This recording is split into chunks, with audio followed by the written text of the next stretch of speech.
Lorry മറിഞ്ഞ് അപകടം, വീടിന്റെ മതിൽ തകർന്നു. പറവൂർ കവലയ്ക്ക് സമീപം ലോഡുമായി പോവുകയായിരുന്ന ടിപ്പർ ലോറിയാണ് സമീപത്തെ വീട്ടിലേക്ക് മറിഞ്ഞത്. അങ്കമാലി ഭാഗത്തു നിന്നും ആലുവ ഭാഗത്തേക്ക് പോവുകയായിരുന്നു ലോറി. ഇന്ന് പുലർച്ചെ 6 മണിയോടുകൂടിയാണ് അപകടം നടന്നത്. നിയന്ത്രണം നഷ്ടപ്പെട്ട ലോറി റോഡിന് വശത്തെ കാനയിലേക്ക് ചാടുകയും മറിയുകയുമായിരുന്നു. അപകടത്തിൽ വീടിന്റെ മതിൽ പൂർണ്ണമായും തകർന്നു.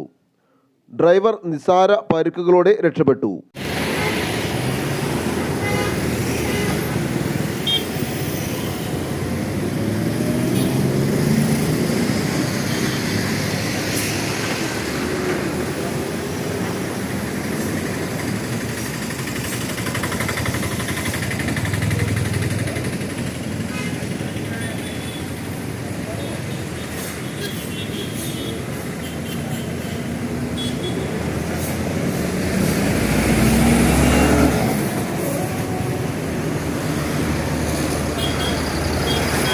പുലർച്ചെയായതിനാൽ വൻ അപകടമാണ് ഒഴിവായത്.